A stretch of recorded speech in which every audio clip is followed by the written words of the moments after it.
जीव हमारी जाति है, मानव धर्म हमारा। हिंदू मुस्लिम सिख ईसाई धर्म नहीं कोई न्यारा। जैसे सतनाम में 2 अक्षर के मंत्र हैं। अब 2 अक्षर का दूसरा जो मंत्र है, इस सतनाम का प्रथम मंत्र हम इसको त्रिकुटी पर अकाउंट होगा इसका हमारा।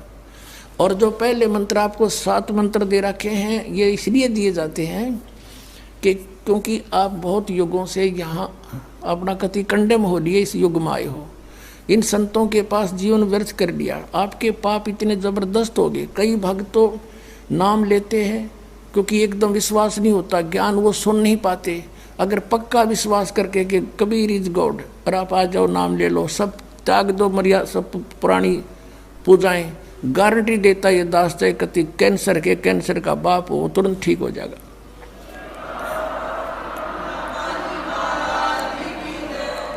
हम मार इसलिए खवा दी काल ने कि ये हमारे विश्वास ना होने देता कबीर इज गॉड, और जब तक ये नहीं होगा इतना मालिक सारा पूरा दे नहीं सकता। कह कबीर सुनो भी साधो, मैं तो हूँ विश्वास में। जय तुमने ये विश्वास हो गया कबीर इज गॉड, फिर देखना, या मैं 1000 प्रमाण दिखा सकता हूँ आपको। पुण्यात्मा हो जो परमात्मा की शरण में लगे हैं सच्चे, उससे उनके ऊपर कर्म की फिर मार आई है और ऐसे जीवित कर दिए। डॉक्टरों ने जवाब दे दिया था कि अब इसका कहीं इलाज नहीं, बेसिक ले जाओ, नाम ले रखा था उन्होंने, और वो अपने आप फिर स्वस्थ हो गए। भगवान किसे कहते हैं? इसको कबीर गॉड कहते हैं।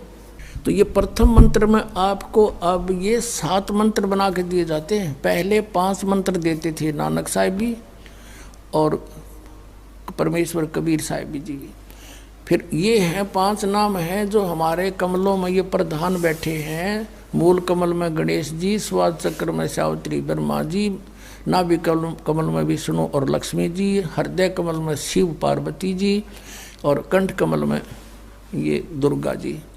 तो ये 7 नाम इसलिए देते हम कि मान लीजिए उपदेश ले लिया और ये प्रथम मंत्र एक बार मेरे मुख से भी सुन लिया, मालिक की स्तुति जैसे हम देते हैं, और फिर उसकी उस सुनने के बाद साथ साथ बोल लिया और फिर भी मृत्यु हो जाती है, तब मनुष्य जीवन गारंटीड है उस व्यक्ति को, ये गारंटी देता है। और यदि उसने जाप कर लिया कुछ दिन और विश्वास ठीक रहा तो वो स्वस्थ भी होगा और इसकी इसी जीवन में आयु बढ़ती चली जाएगी, परमात्मा बढ़ाता चला जाएगा जब तक उसका मोक्ष नहीं होगा, इस जन्म में पार कर देगा आपको।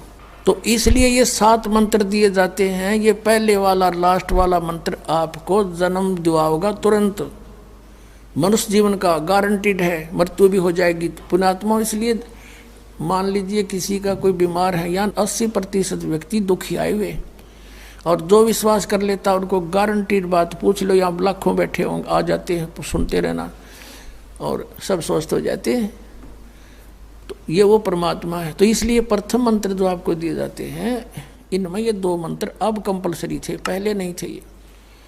तो इसलिए परमात्मा ने कंप्लीट कोर्स बना करके गरीबदास जी के माध्यम से हमारे तक पहुंचाया है। और जैसे आप जी किसी का कर, जैसे विदेश गए हो, स्वदेश आना है, वहाँ अपने कोई कारोबार शुरू कर रखा है, कोई फैक्ट्री वगैरह लगा रखी है, और आपका ठीक से काम चला नहीं, आपका बिजली का कनेक्शन कट गया, टेलीफोन कनेक्शन कट गया, पानी का कनेक्शन कट गया, गैस कनेक्शन कट गया, पैसे बने नहीं, तो आप कंडम हो गए।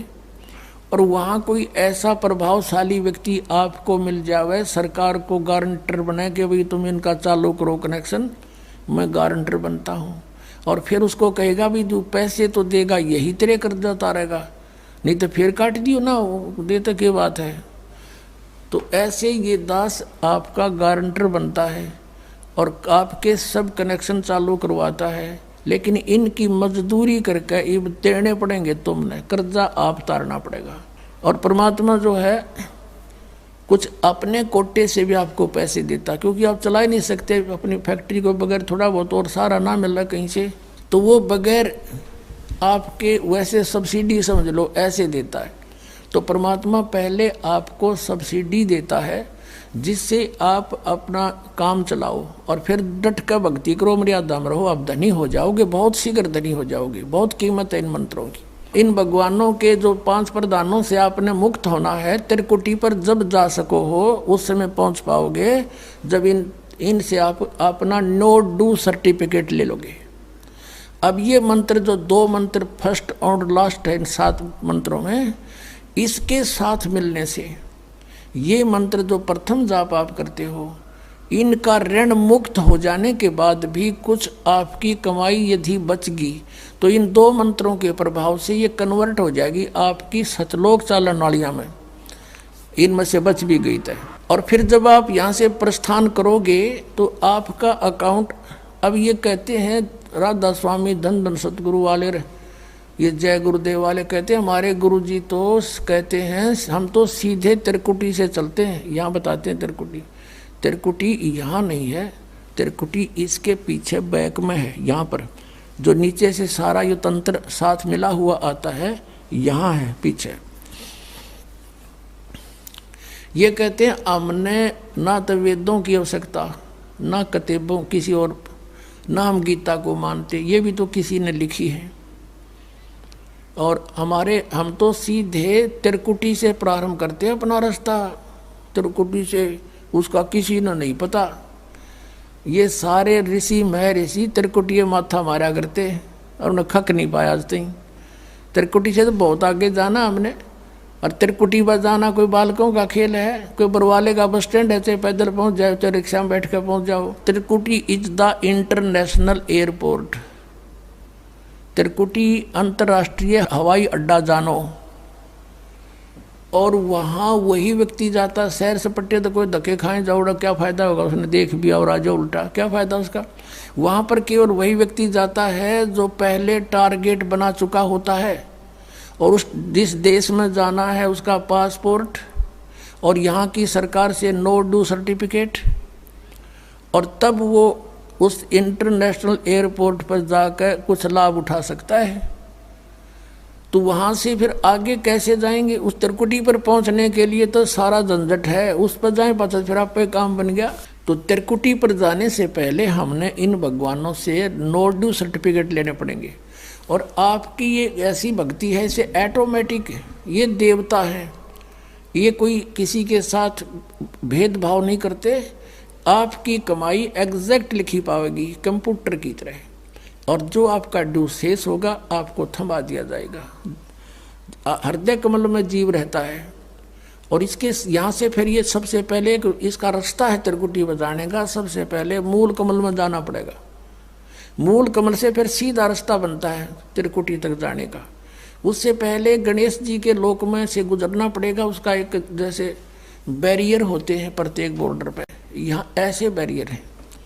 वहाँ जब आप जाओगे आपके सामने आपके मस्तिष्क पर जैसे लॉकेट होता है ऐसा लगा पाएगा, और तुरंत आपको कहा जाएगा चलो आप जाओ, आपकी ये पूंजी, और वो आपके उस मस्तिष्क में ऐसे लॉकेट पे वो नो ड्यू सर्टिफिकेट छपता चला जाएगा। फिर आगे चलोगे आप, आगे आप पहुँचोगे जब विष्णु जी के लोक में, वहाँ भी आपको ऑटोमेटिक मिलेगा, कोई बाधा नहीं मिलेगी, क्योंकि वहाँ तो चोरों को पकड़ा जाता है, सा को थोड़ा, वो देवता भी तो हैं, वो किसी के साथ जरा सी भी गड़बड़ नहीं करते।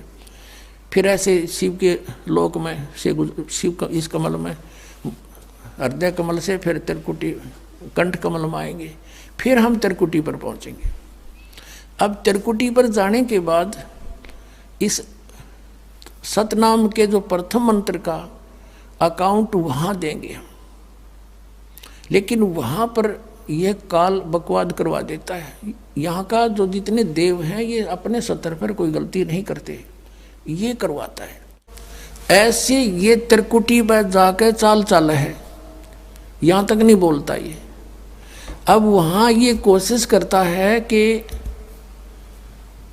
इसको यहाँ उलझा दूँ, उससे पहले बहुत सी ऐसी बहुत से वहाँ पर त्रिकुटी तो एक बहुत बड़ा सांग है, बहुत बड़ा प्लेटफार्म है, और वहाँ पर कहीं पर डांस हो रहे हैं, कहीं पर दुकानें लगी हैं, औरतें खड़ी हैं नाच रही हैं, कोई अर्धनग्न शरीर में खड़ी हैं, और बहुत से वैसे सुंदर सुंदर खड़े हाथी सजे हुए। तो ये जीव वहाँ जाकर बिचल जाता है। सब ये नकली गुरु भी वहीं खड़े हैं, नकली गुरुओं का रूप बनाकर तो काल आता है, और अपने असली गुरु का रूप बनाकर परमात्मा आते। इस दास के रूप में आपको त्रिकुटी पर उपलब्ध होंगे परमात्मा। तो वहाँ क्या होगा कि कई बार ये काल भी परमात्मा यानी असली गुरु का रूप बनाकर खड़ा हो जाता है। तो सबसे पहले आप क्या करोगे, प्रणाम जब करोगे गुरुदेव को, ये स्वभाव तो आपका यहाँ बना ही दिया जाता है, गुरु जी दिखे दंडवत करोगे। दंडवत करते समय एक सतनाम का सुमरण अवश्य करना होता है।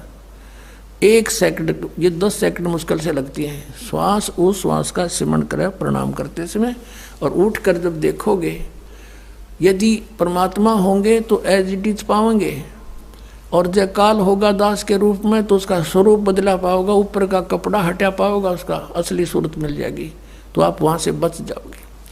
अब फिर क्या होगा कि फिर तुम जैसे यहाँ आप देखते हो गुरु जी आगे सारे पीछे पीछे हो लेते हो, तो वहाँ जब मृत्यु होगी आपको सपना सा दिखेगा। जैसे आप किसी ऑफिस में गए हो किसी काम वश, और वहाँ आपका काम फटाफट होता जा रहा है, नहीं होता है तो आप दुखी हो रहे हो, बार बार बैठ कर रो रहे हो, तो ऐसे ही चलेगा वो। तो वहाँ जाते ही जब आपको गुरुजी दिखेंगे, आप एकदम इसी स्वभाव से जो आपकी यहाँ रिहर्सल हो रही है, आपके अंदर जो आस्था कसक पैदा हो रही है, ये वहाँ काम आएगी आपके। तो ये सब रिहर्सल यहाँ कराई जा रही है कि गुरु को परमात्मा जानकर ये सब क्रियाएं करो, तो वहाँ ये आपके काम आऊँगी, वहाँ अपने यूज होंगी ये सारी फार्मूले। तो जब आपको ये पक्का हो गया कि ये है गुरुजी, फिर आपको लेकर के धर्मराज के दरबार में परमात्मा जाएंगे इस दास के रूप में, और धर्मराज से कहेंगे जी इसका हिसाब कर दो, भगवान का आदेश है, आप लो अपना ये एक इसकी कमाई जो तुम्हारे सतर की वो प्राप्त करो। ओम नाम की कमाई और ये यज्ञों का जो बचा हुआ यहाँ प्रयोग हो गया सो हो गया यज्ञ, फिर भी बचे हुए भी आपको वहाँ देने पड़ेंगे कि आप अपना संभालो अपने सतर की, जैसा कि आपके संविधान में लिखा है। ये पवित्र वेद पवित्र गीता भगवान का संविधान है, इसके विरुद्ध जो कार्य करता है वो दोषी है, चाहे जज है चाहे बिना जज है। तो यहाँ का न्यायाधीश बहुत समझदार है, उसने वो सब समझता है। परमात्मा याद दिलाता है 18वें अध्याय के 66वें श्लोक में लिखा है, सर्वधर्मान परित्यज माम एकम शरणं व्रज। अपना अपने सतर की जो तुम्हारी है वो अपनी लो, इसकी पूजाएं और इसको छोड़ो, आगे चलेगा ये। तो वहाँ सतनाम के प्रथम मंत्र का जाप हम वहाँ देंगे, यज्ञ दे देंगे, फिर ये वहाँ से चलेगा, फिर वो आगे जागा तो पार ब्रह्म के लोक से हमने पार होना है। वहाँ पर सतनाम के दूसरे मंत्र की कमाई जो श्वास उश्वास से की हुई है, ये उसके दरबार में जाकर अक्षर पुरुष यानी परब्रह्म के लोक में जा करके उसको देंगे, वो आगे जाने अलाउड कर देगा, उसके 7 संग ब्रह्मांडों से पार होना हमने सहयोग देगा वहाँ से वो वहाँ तक जाने का उस टैक्स के बदले में। अब यहाँ बताया है कि जे तू पढ़ा पंडित बिन दोई ना अक्षर दोई नावा, और पर्णवत नानक एक लंघाए जे कर सत समावा। अब ये 2 अक्षर का नाम जो सतनाम है, ये हमें भंवर गुफा तक पहुंचा देगा। भंवर गुफा है, जैसे अभी तक हमने 10 द्वार सुने थे, तो यहाँ परमात्मा ने गरीबदास साहिब जी के माध्यम से कहा है कि 12 मद मैल मठ बोरे बहुर ना दे धरे रे। वो तो 12वें द्वार को पार करके है वो मठ, वो स्थान, वो ठोड़ ठिकाना, फिर जहाँ जाने के बाद बहुर ना दे धरे रे, फिर दोबारा जन्म कभी नहीं होता। एक 10वां द्वार तो इस शरीर से निकलना है, ये शरीर और एक ब्रह्मांड एक है, इससे निकल गया। कई योगी देखे यहाँ से शरीर फोड़ जाते हैं, यहाँ एक काग बोलते हैं इसको, स्थान को काग। छोटे से बच्चे को आप देखोगे नरम नरम स्थान होता है, वो कई बार नीचे हो जाता है तो उसको एक देसी इलाज से ऊपर उठाते हैं हाथ से, तो इसको फोड़ के वो बाहर निकल जाते हैं। वो कहते हैं जिसकी मृत्यु यहाँ से हुई हो ना, उस योगी को कहा करते इसने ब्रह्मांड फोड़ दिया। ब्रह्मांड फोड़ दिया कि अकेला तोड़ दिया। ब्रह्मांड के बीच में, प्रत्येक ब्रह्मांड के बीच में वैक्यूम प्लेस है, खाली स्थान बहुत लंबा चौड़ा। ये फिर वहाँ धक्के खाएं जाओ, उसका वहाँ के चक्कर काटें जाओ, ठंडी ठंडी इसमें लगती रहे, और वहाँ इसकी कमाई पूरी हो जाएगी, फिर वापस नरक में। और फिर 21 ब्रह्मांड का भी एक ग्रुप है, चारों तरफ से एक अंड आकार है, और 21वें ब्रह्मांड का कनेक्शन जो है उसके चारों तरफ भी फिर खाली स्थान है, और वहाँ से सीधा एक 11वां द्वार है वो अक्षर पुरुष के लोक में प्रवेश होता है 7 संग ब्रह्मांडों का। वो 7 संग ब्रह्मांड भी चारों तरफ से एक तरफ बंद हुए हैं, पैक हैं, और बीच में अलग अलग डिवाइड हैं, वो अलग है। तो जब 11वें द्वार को पार करेंगे तो उसमें प्रवेश कर जाएंगे अक्षर पुरुष के लोक में। और 12वां द्वार जब है अक्षर पुरुष का, जो 12वां द्वार है अक्षर पुरुष के लोक से सतलोक में जाने के लिए पहले बीच में एक और स्थान है जो गुफा टाइप है, और उसको ऐसे गोल आकार है, वो ऐसे ऐसे जाएगा ऊपर को। तो वहाँ जब हम 12वें द्वार पर खड़े हो जाते हैं, इसका जो अक्षर पुरुष का चारों तरफ से जो बंद है उसके पारदर्शक है वो, वहाँ से सतलोक दिखाई देता उस आत्मा को जिसके पास सार नाम की कमाई है। अन्य को नहीं दिखता, अक्षर पुरुष के लोग व्यक्तियों को नहीं दिखता, वहाँ के प्राणियों को नहीं दिखता, तो वहाँ से फिर वो दिखाई देता है। अब जैसे नानक साहब ने कहा है कि एक छुड़ावे एक लखावे, यूँ तो छुड़ाओगा कालते सतनाम का पहला मंत्र ओम, और वो जो दूसरा मंत्र है वो लखावेगा, वहाँ जाके एंड पे बैठा देगा, और वहाँ से आपको सतलोक दिखाई देगा, पार नहीं हो सकते। सार नाम है जिसके पास, तो फिर वो आगे उस भंवर गुफा से पार करके और फिर आपको 12वां द्वार पार करके तब परमात्मा का वो मठ है, वो स्थान है, सतलोक है, जहाँ जाने के बाद साधक फिर लौट के कभी संसार में नहीं आते। तो इस प्रकार ये अर्थ तो ये था 18वें अध्याय के 66वें श्लोक का। ये बालक के जाने संस्कृत के जानने वाले विद्वान पाक रहे थे, इनको कख नहीं पता था, अनृत कर डाला इस अनमोल सदग्रंथों का।